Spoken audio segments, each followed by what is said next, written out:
स्वार्थी यानी कि स्वयं का अर्थ। जो इंसान स्वयं का अर्थ जानना चाहता है, जो खुद को समझना चाहता है, क्या वो इंसान आपकी नज़र में गलत है? हम जब भी किसी को स्वार्थी कहते हैं तो उसका मतलब तो यही होता है कि वो आदमी स्वयं का अर्थ समझना चाहता है। तो फिर वो गलत कैसे हुआ?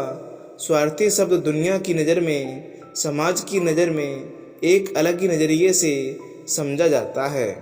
अक्सर हम अपने आसपास ऐसे बहुत से लोगों को देखते हैं जो स्वभाव से बहुत ही अच्छे प्रतीत होते हैं, यानी कि सब लोगों की मदद करते हैं, सबसे अच्छा व्यवहार रखते हैं।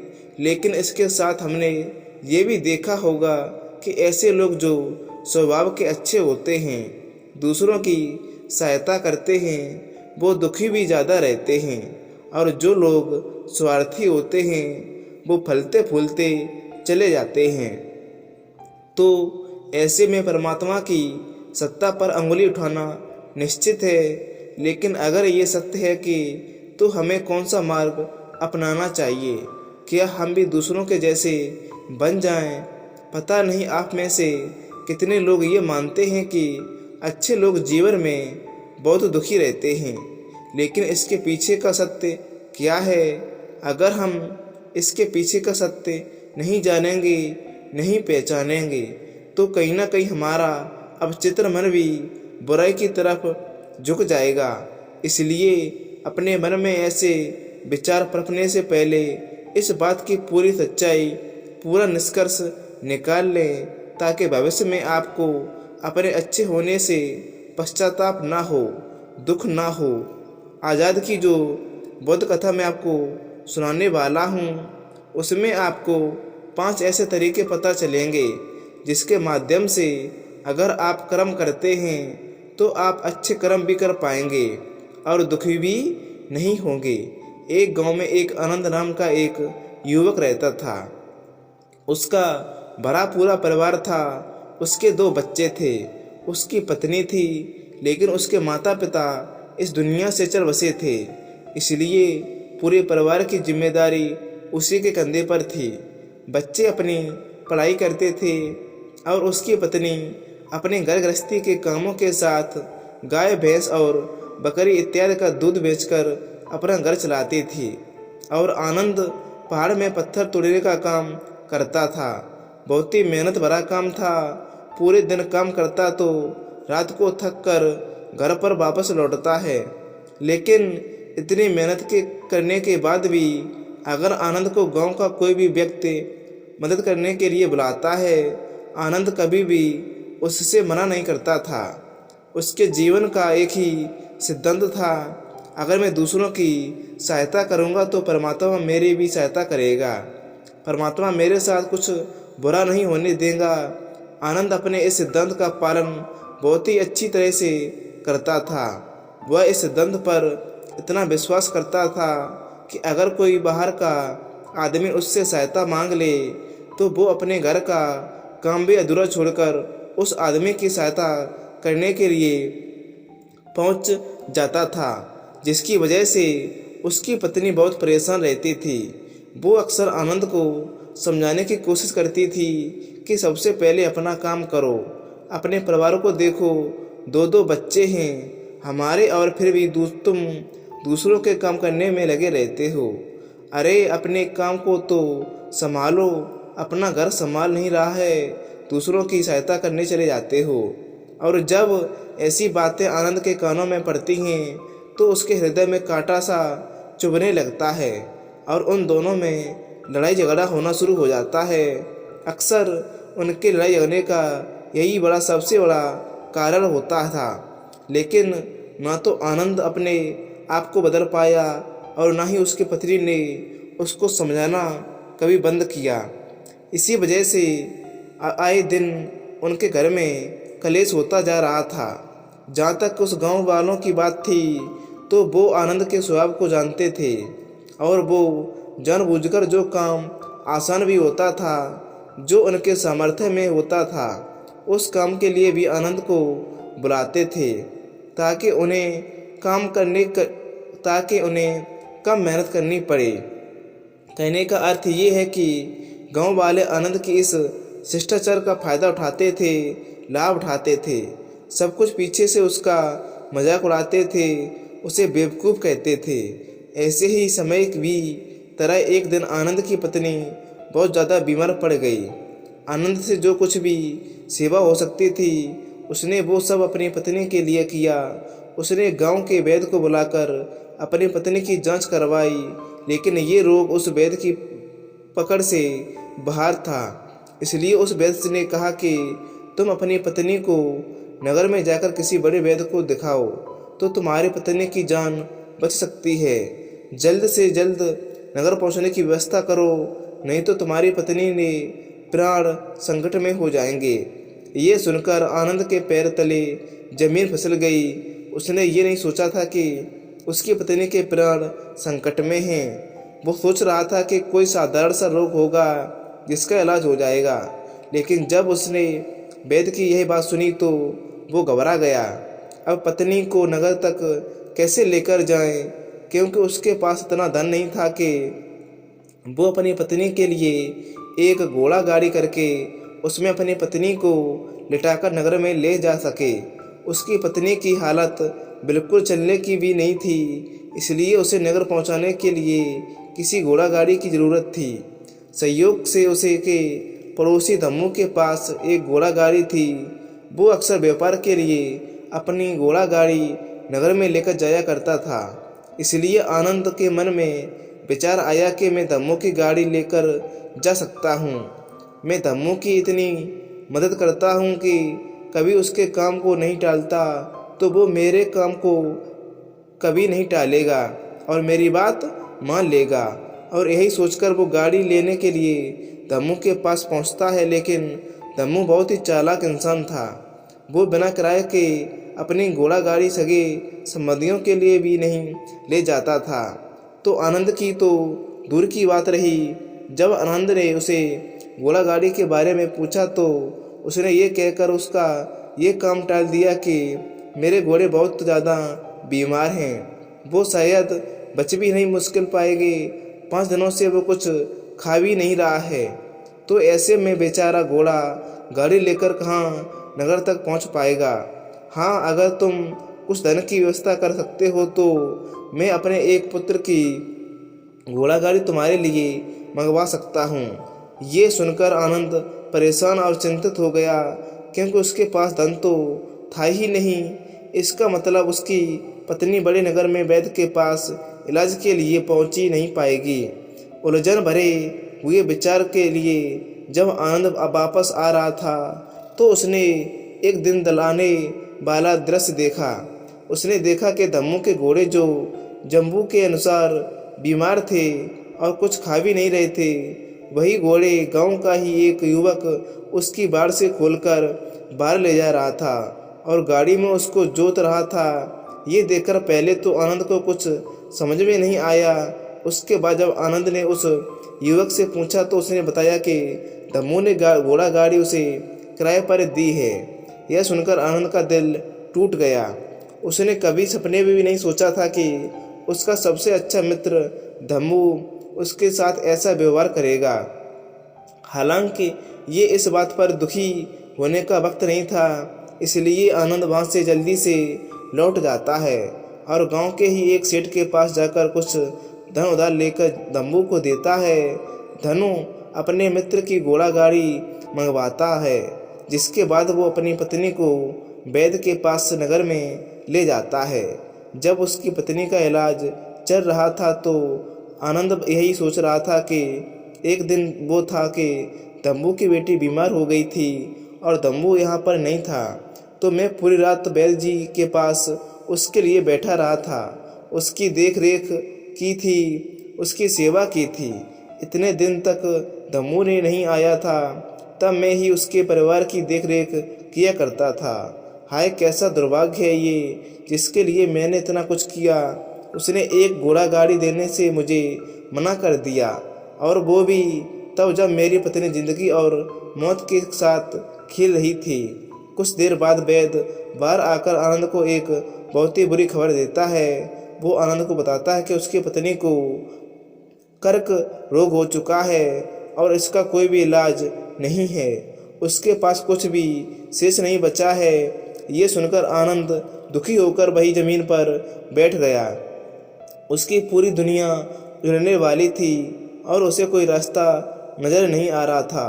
कुछ समय बाद उसकी पत्नी चल बसी और दोनों बच्चों की जिम्मेदारी उसके कंधों पर आ गई थी। लेकिन यहाँ पर आनंद के सारे सिद्धांत टूट चुके थे, उसके सारे भ्रम खत्म हो चुके थे। अब उसके दिमाग में एक ही बात थी कि अच्छा कर्म करने से परमात्मा साथ नहीं देता, बल्कि बुरे लोग फलते फूलते रहते हैं और इस बात का भी मैं सबसे बड़ा गवाह हूँ। ये विचार अक्सर उसके दिमाग में चलते रहते थे और इसी वजह से उसका मन धीरे धीरे संन्यास्त हो गया, देश दुनिया से टूट गया। और एक दिन ऐसा भी आया जब वो अपने बच्चों को अपने रिश्तेदारों के पास छोड़कर इस देश दुनिया को त्याग कर एक सन्यासी बनने के लिए घर से निकल पड़ा। उसने गांव में किसी को कुछ भी नहीं बताया। किसी को नहीं पता था कि आनंद अचानक कहाँ गायब हो गया। सन्यास की दीक्षा लेने के लिए वो एक बौद्ध भिक्षु के पास पहुंचता है। बौद्ध भिक्षु उस समय ध्यान में बैठे हुए थे। ध्यान से बाहर आने के बाद वो बड़े ध्यान से आनंद के चेहरे को देखते हैं और उससे सन्यासी बनने का कारण पूछते हैं। इस पर आनंद उन्हें अपनी पूरी आप बीती सुना देता है और कहता है कि हे महात्मा, इस दुनिया से मुझे कुछ भी हासिल नहीं हुआ है। मेरा मन इस दुनिया से विरक्त हो चुका है। जब अपने दोस्तों ने ही मेरा साथ नहीं दिया तो इस दुनिया में रहने का क्या मतलब है, और इसी वजह से मैं सन्यासी बनना चाहता हूँ। ये सुनने के बाद बौद्ध भिक्षु ने उपदेश देना शुरू किया। उन्होंने कहा कि यदि याद रखना बेटा, जीवन से विरक्त होकर सन्यासी बनना तुम्हें परस सुख तभी नहीं पहुँच सकता है, परमात्मा तक कभी नहीं पहुँचाता है। इस दुनिया से अपने मन पर एक बोझ लेकर विरक्त हुए हैं तो तुम दुनिया से परमात्मा की खोज करने के लिए विरक्त नहीं हुए हो। इस भ्रम में कभी मत पड़ना। तुम संसार से विरक्त हुए हो क्योंकि इस संसार ने तुम्हें धोखा दिया है। ऐसा तुम्हें लगता है कि इसलिए तुम परमात्मा पे कभी विश्वास नहीं कर पाओगे और न ही उन पर अपनी पूर्ण आस्था बन पाओगे। इसीलिए सन्यासी होने का भी तुम पूरा लाभ कभी नहीं उठा पाओगे। सन्यासी होने का लाभ तब मिलता है जब हमारे प्रभु में, परमेश्वर में, परमात्मा में पूर्ण आस्था बन जाती है। मैं तुमसे पूछता हूँ, क्या तुम्हारी आस्था परमात्मा में है? ये सुनकर आनंद कहता है कि हे महात्मा, मैं तो दुनिया देखकर आया हूँ कि जो बुरे कर्म करता है वो फलता फूलता है और जो अच्छा काम करता है उसे कुछ भी हासिल नहीं होता है। परमात्मा उसे दुख ही दुख देता है। इसलिए मैं परमात्मा पर अपनी पूर्ण आस्था कैसे बना सकता हूँ? ये सुनकर उस बौद्ध भिक्षु ने कहा कि यही तो तुम्हें समझाना चाहता है। मैं लगाओ और उसके बाद भी तुम्हें फल प्राप्त ना हो, तुम्हें कैसा लगेगा? इसलिए किसी की भी मदद करने के लिए 5 सिद्धांत तुम्हें बताता हूँ। ये 5 सिद्धांत समझकर संसार में वापस लौट जाओ और संसार में एक ग्रस्त जीवन जियो।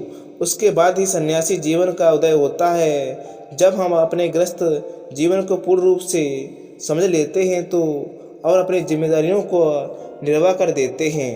ये कहकर बौद्ध भिक्षु ने कहना शुरू किया कि जब तुम अपनी किसी सहायता करते हो, किसी की मदद करते हो, तो उसमें सबसे पहली बात, सबसे पहला सिद्धांत जो ध्यान से रखना होगा वो होता है कि किसी की सहायता करते वक्त, किसी की सहायता करते समय कभी भी उससे उम्मीद मत रखना। ये मत सोचना कि आज मैंने उसकी सहायता कर दी है, मदद कर दी है, तो कल बदले में ये मेरी भी सहायता करेगा या मेरी मदद करेगा। अगर तुम ऐसा सोचोगे तो तुम्हें जीवन में दुखों का सामना करना ही पड़ेगा, क्योंकि एक नहीं तो दूसरा नहीं तो तीसरा कोई ना कोई तुम्हारी उम्मीद जरूर तोड़ेगा और वास्तविकता में मदद या वो सहायता नहीं करेगा। हम उसकी सहायता या मदद निर्भर तरीके से नहीं कर रहे हैं। हमारे मन में लालच का भाव है, हमारे मन में बदले का भाव है। हम ये सोचकर मदद करते हैं कि इसकी मदद कर देता हूँ तो कल ये मेरी सहायता करेगा। और यही लालच हमें अक्सर उन लोगों की सहायता करने का विश्वास करता है जो किसी न किसी रूप से धनवान होते हैं, क्योंकि हमें लगता है कि कल ये आदमी धन के द्वारा मेरी सहायता करेगा। और इसलिए जिस इंसान को वास्तविकता में सहायता की आवश्यकता होती है या हो सकती है, वो गरीब हो, लेकिन हमारा मन अपने लालच के वशीभूत होकर उसकी सहायता कभी नहीं करेगा। इसलिए किसी की सहायता और किसी की मदद करने अपने विचार को विस्तार दो। केवल एक प्रकार के वर्ग के लिए अपनी सहायता या अपनी मदद पेश करना मत, उनके लिए सबसे सामना बुरी बात होगी। जरा सोचो, एक तरफ तुम्हारा मित्र हो जिसके पास धन है, संपदा है, और दूसरी तरफ कोई गरीब औरत हो जो भूखी बैठी हो। तुम्हारा दोस्त तुमसे कहता है कि यार आज तो खाने के लिए अच्छे अच्छे पकवान मंगलवार लो या फिर मंगवा लो। और दूसरी तरफ से औरत तुमसे भूखी रोटी मांग रही है। तुम जिसकी मदद करोगे, कौन मदद कर रहा, यह हकदार सबसे पहले है। सबसे पहले हमारा कर्तव्य बनता है कि उस औरत की भूख को मिटाएं, लेकिन अक्सर इंसान ऐसे नहीं सोचता है। वो अपने दोस्त को तो खिला देगा, परंतु उसको तो बाजार से बहुत ही महंगी वस्तु को दे देगा, लेकिन किसी गरीब को उसकी भूख मिटाने के लिए पैसा धन नहीं देगा। दूसरी बात जो ख्याल में रखने ही है कि सहायता करते वक्त हमारा लालच कभी भी उसके साथ नहीं जुड़ना चाहिए। अक्सर हम जब किसी की सहायता करते हैं तो हमारा लालच और हमारा स्वार्थ उसके साथ जुड़ जाता है और हम अपनी भविष्य की योजना तैयार करके उस आदमी की सहायता करते हैं। हम ये सोचते हैं कि अगर मैं इसका काम करूँगा तो भविष्य में ये आदमी मेरा काम कर देगा और वो हमारी सहायता करेगा। वो मेरी मदद बिल्कुल भी नहीं करता और परमात्मा के द्वारा को नहीं प्रकटती, क्योंकि लालच है। जाहिर है आप अपने आप को धोखा देने के लिए अपने लालच को एक सहायता, एक मदद का रूप दे रहे हैं। तीसरी बात जो ख्याल रखने की है कि अपने सामर्थ्य के हिसाब से दूसरों की मदद करो। कभी भी एक ग्रस्त आदमी को किसी की इतनी सहायता नहीं करनी चाहिए जिससे कि उसका परिवार और उसके बच्चे कष्ट में जीवन बिताएं। सबसे पहला फर्ज हमारा होता है अपने परिवार को सुखी रखना, उनकी ज़रूरतें पूरी करना और उसके बाद दूसरों की मदद करना। लेकिन कुछ लोग दूसरों की सहायता करते पहले और अपने परिवार को तवज्जो कम देते हैं, जिससे कि परिवार में लड़ाई झगड़े आए दिन पहनते रहते हैं। और ये सब हम समाज में देखते रहते हैं। और अपने आसपास अगली बार जो ख्याल में रखने की होती है कि अपना काम, अपनी जिम्मेदारियों पहले निभानी होती हैं। अपना काम छोड़कर पहले दूसरों की सहायता करने के लिए चले जाते हैं, और जब दूसरे बदले में हमारी सहायता नहीं करता है तो हमारा दिल दुखी हो जाता है। हम सोचते हैं कि मैंने तो अपना काम छोड़कर उस आदमी की सहायता की थी और वो आदमी मेरी सहायता ही नहीं करता है।